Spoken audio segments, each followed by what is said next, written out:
Bonjour and welcome to another episode of Metis Time Capsule. I'm your host, Alexandria Anthony. Today we tell the story of a Metis leader. His name is Elzear Goulet and really was a martyr of the Metis people. It's a fascinating story of an individual that was literally stoned to death, murdered by Canadian soldiers. And it's a story worth telling and a story worth remembering. And a little bit of background about Elzear. He was born November 18th, 1836 in St. Boniface, Red River Settlement, which is now known as Winnipeg in the province of Manitoba in Canada. He was the third son of Alexis Goulet, who was born 1811 and passed away 1856. And also his mother was Josephette Severite, and she was born circa 1815 and passed away 1891. And Alexis was the descendant of a long line of voyageurs, and the well-documented history of the Goulet family in the fur trade in Canada can be traced back to voyageurs who paddled Quebec waters westward from early in the 18th century. And one of Elzear Goulet's ancestors came west from New France with the explorer Pierre Gauthier du Varnez et de la Vérendrye in search of the Western Sea in the 1730s. And for those who may not know, La Vérendrye and his men were the first Europeans to set eyes on much of the landscape, flora, and fauna and peoples of Western Canada. And Elzear's grandfather, Jacques Goulet, was posted in Athabasca, where he worked for the Northwest Company as a voyageur from 1804 to 1821. And Jacques Goulet retired from HEB service, Hudson Bay Company service, in 1824. And the legacy of the Goulet family, who worked for the Northwest Company and the Hudson Bay Company as voyageurs, was passed from father to son as Jacques Goulet's son, Alexis Goulet, became a bayman too. And Alexis Goulet, Elzear's father, died December 25th, 1856. And it's also interesting to note that when Alexis's contract with the Hudson Bay Company expired, he became a free man in Red River Settlement until 1835. And little is known of Elzear's mother. Her name again was Josephette Silverite, and she was born again in 1816 and died in 1891.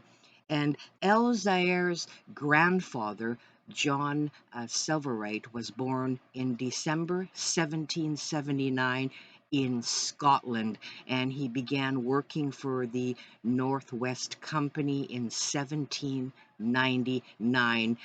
Interesting to note that John Silverite was charged as an accessory in the murder of Governor Robert Semple and 20 Scottish settlers. He went to trial in York, which is now Toronto, along with Allan McDowell, Cuthbert Grant Jr., and other Métis in October 1818. That's very interesting, something that I learned through all my research as well. And of course, the charges were dropped, and John Silverite, Elzear's maternal grandfather, is now buried in Edinburgh, Scotland. And not much is documented of Elzear's childhood or as a young man. And his father, Alexis, was a buffalo hunter, so it would be safe to assume that he also accompanied his father on the hunt as well. And when Elzear was around 25 years old, he took over the mail route from Pembina to Upper Fort Garry from his eldest brother Roger.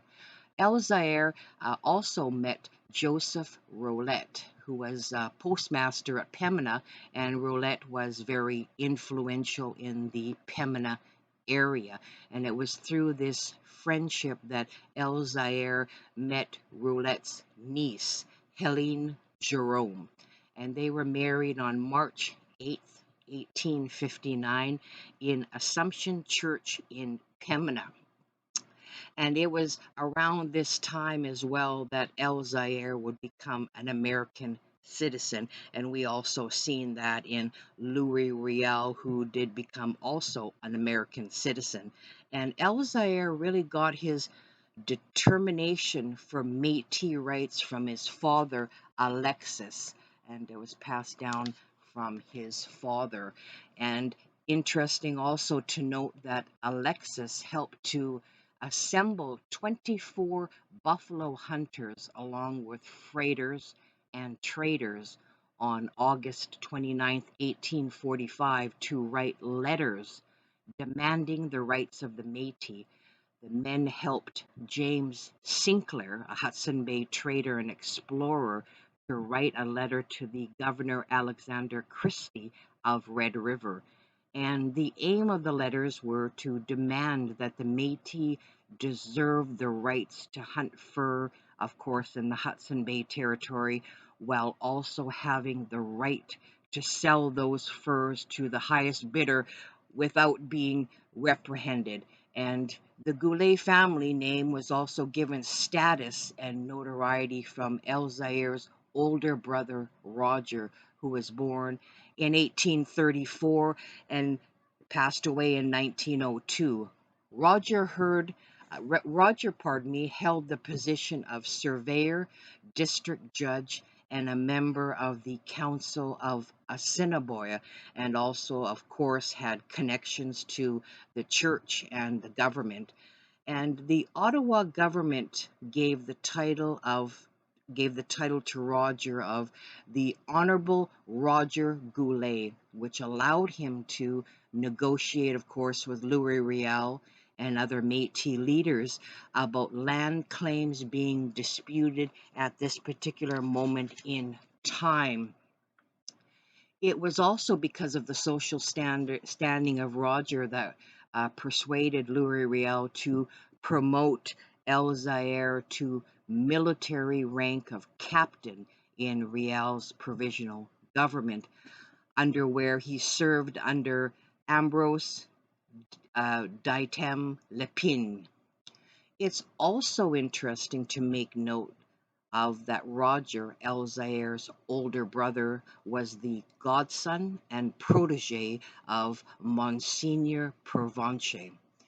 And in the late fall of 1869, Elzear joined an organized group of Métis, of course, led by Louis Riels. And the group had constructed a barricade at the bridge on the LaSalle River, which was the main north-south route from Upper Fort Garry to Pembina, and this was to prevent the Canadian government officials from claiming land already occupied by the Métis, and the barricade was called La Barrière, and it is now a vast 84-hectare park on the outskirts of the southwest part of Winnipeg in Manitoba. And on March 3rd, 1870, Elzear served as a member of the court martial for Thomas Scott. Some of you may recall the name of Thomas Scott, who was accused of treason against the provisional government in the Red River. Scott was an Orangeman, Irish, who had recently immigrated to the Red River from Upper Canada, and he really protested violently against Métis land rights. And Scott not only was in support of the Canadian government's claiming of Métis land to be redistributed to Ontario immigrants, but voiced very racist and anti-Catholic sentiments. And on the day following the trial, Elzear, with other members of the court, escorted Scott outside the walls of Upper Fort Garry and executed him by firing squad. And prior to being executed, it has been said that Thomas Scott continually insulted the guards and threatened to shoot Louis Riels if he was ever freed. And after Scott's execution, Protestants in Canada's largest province, Ontario, reacted with severe anger and rage. And of course, after Scott's execution, Elzear and Elzear Lajmodier, who was Zair's brother-in-law, were given the duty of disposing of Thomas Scott's corpse. And to this day, no one really knows where the corpse was placed, but it was rumored that they dressed Scott's body in Métis clothing, placed it on a sled, and drove the sled onto the ice and into the Red River. And really, by dressing Scott as a Métis, they intended that he would be unrecognizable if his body was found later in the spring. And the disguising and disposing of Scott's body in the river this way truly denied Scott a proper Christian burial, which would further insult or injury to a man clearly hated by Riel and his supporters. In August 1870, the Garnet Joseph Wolseley military expedition arrived at Upper Fort Garry, and the Wolseley expedition was sent by Ottawa to really take control and maintain peace in Red River until the Lieutenant Governor Archibald arrived. And Wolseley and his militiamen were to act as a police force to secure the West from any further uprising that were happening at that time.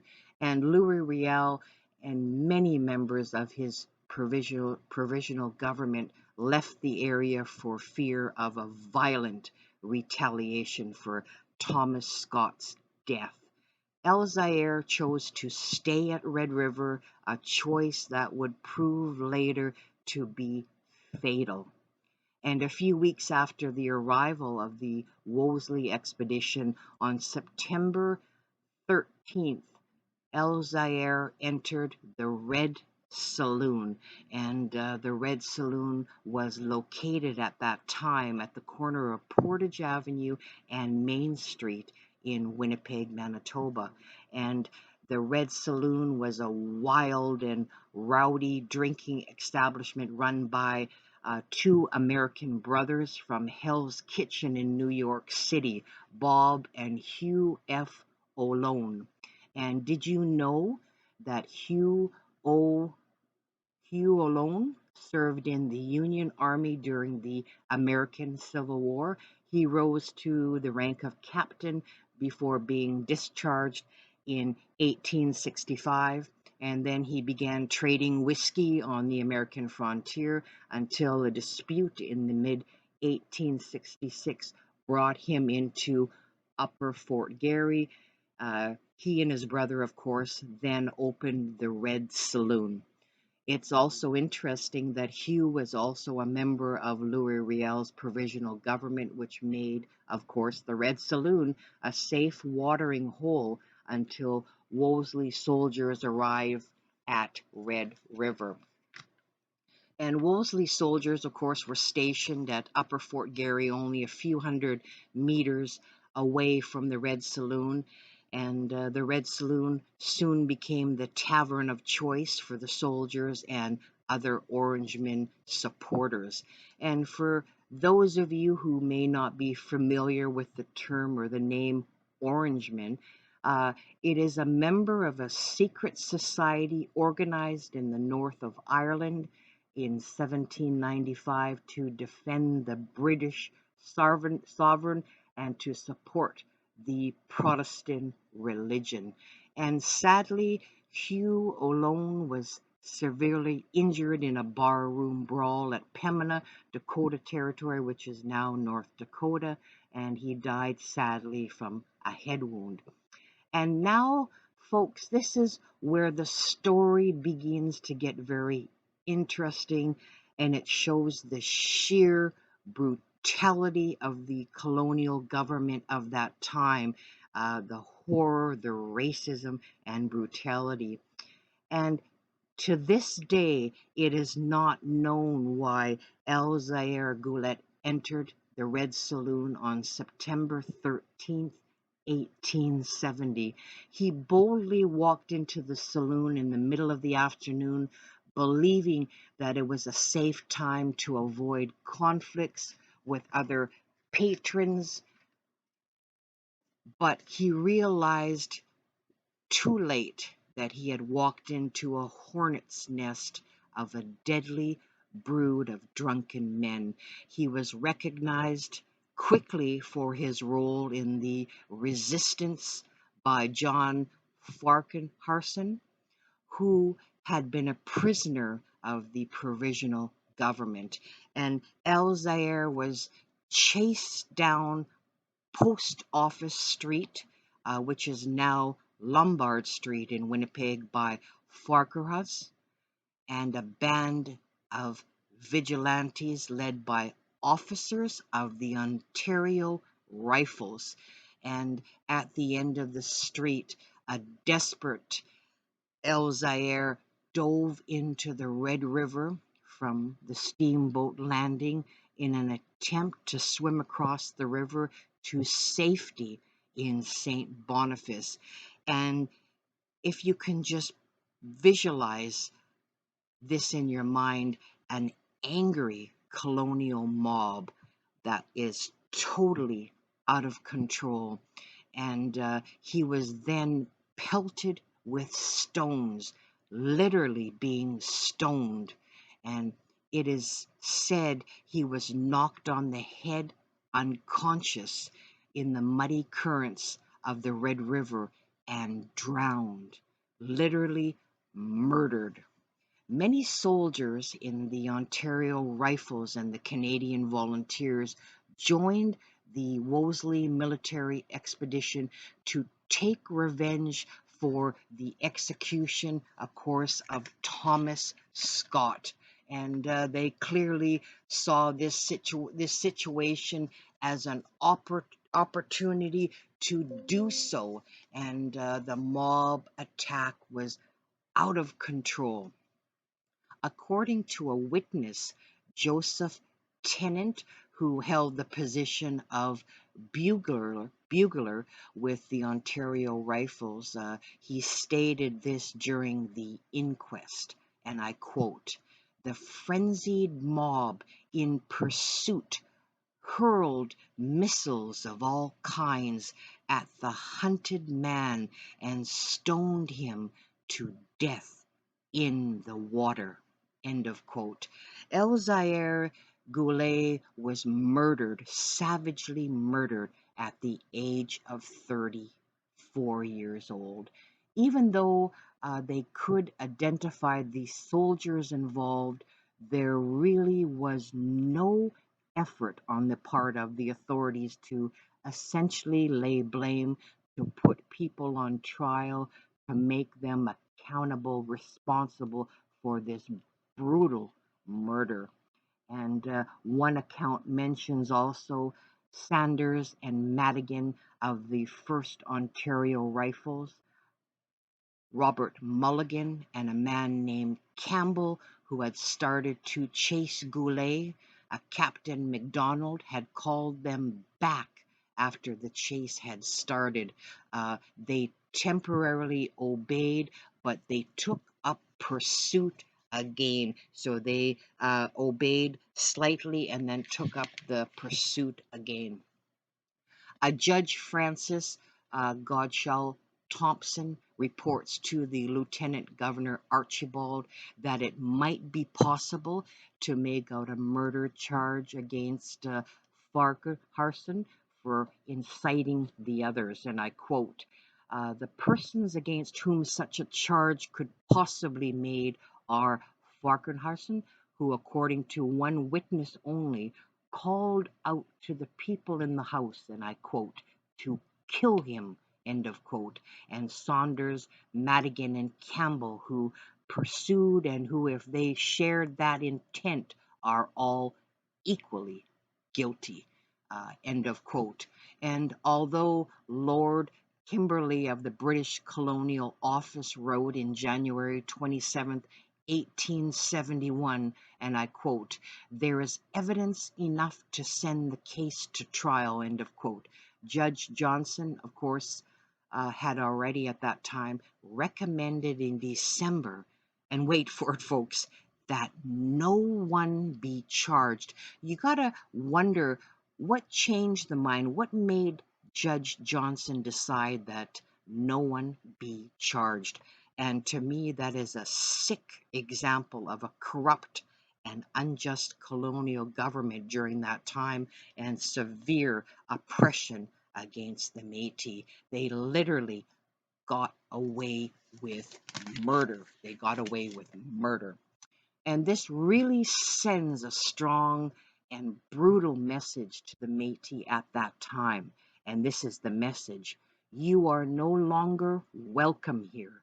You show your face on the west side of the Red River, we will beat you. We will kill you. If you think you will get help from Canadian authorities now that we are established here, forget it. And as a result, many Métis who had lived in the area for several generations moved from Manitoba to Saskatchewan, Montana, and other areas. And during this very brutal, tumultuous time, uh, Elzear was not alone in being singled out and attacked by vigilantes. Other Métis who served on Riels Provisional Government were badly beaten, and one was murdered by an unidentified assailant. And it was commonly believed at that time in Red River that they were, of course, acts of revenge for the death of Thomas Scott. And since no official action was taken to bring these crimes to justice, the law seemed to favor those who were committing these horrendous and racial crimes. They didn't want to bring anybody to justice.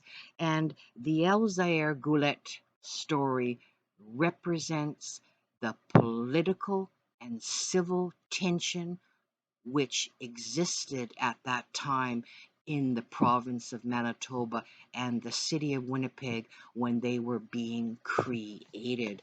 And Elzear's story is completely tragic. It is a story of the fight to preserve a culture and a way of life to find a place of one's own. And sadly, Elzear Goulet's final resting place is in the cemetery at the St. Boniface Cathedral in Winnipeg, and it is marked with a very simple white monument.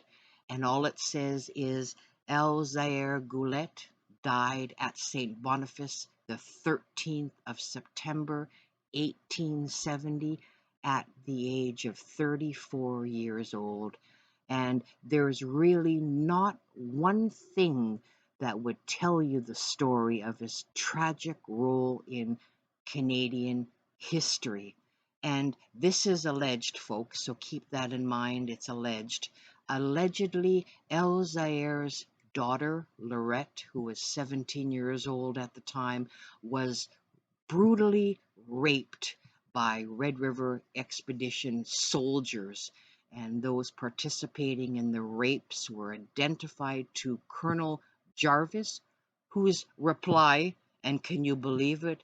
I quote, that it was none of his business, end of quote. And Manitoba police, of course, took statements, and wait for it, folks, no charges again were laid. I'm sort of getting sick of the same scenario where no charges are being laid. And this I find extremely interesting and telltale. Elzear and Helene's son Roger was born in 1867, and in the 1901 Canadian census, Roger was recorded as living at 97 Mason Street with his family. And the most curious part is in the column of the census labeled race, he stated that he was Scottish, and the mystery is why Scottish and not French. And it's completely plausible that he did not want to be identified or linked to his Métis ancestry to protect his interest and social status in the community early on in his career. And the telling of Elzear Goulet's story symbolizes a bigger issue than this one single event in time. It really represents a dark period in the early beginnings of Manitoba that needs to be acknowledged, and it needs to be told. And quite frankly, folks, it is a human rights issue where all people should be treated equally and fairly, no matter what your color, creed, race, religion, political affiliations. Elzear was all he wanted was a good life for his family and to bring stability and fairness to Manitoba. And he stood up for what he believed, what he truly believed was right and just. And he did what he did for his children so they could live in a harmonious state. And this, folks, is the message of his tragic story. And his legacy is very, very important. In 2007, Winnipeg City Councillor Dan Vandel led a drive for Winnipeg to establish an Elzear Goulet Memorial Park near the spot where Goulet was brutally murdered by these soldiers. And the park was officially opened September 13th, 2008, of course, in Winnipeg, Manitoba. And also, the Manitoba Métis Federation has a local called El Conseil Elzear Goulet. And this really is a sad but true story. And it's sad and it's true that colonialism and racism had been a part of Manitoba's history from almost from the instant that it became a part of Canada. And it really was a reign of terror against the Métis of Red River at that time. And again, folks, I want to thank you for joining us today for another segment of Metis Time Capsule. I'm your host, Alexandria Anthony, and I hope you enjoyed learning about the Metis leader, Elzear Goulet, a real martyr for the Metis people that was stoned to death in the waters of the Red River, murdered by colonial Canadian soldiers, and until next time, stay safe, stay well, and thank you very much.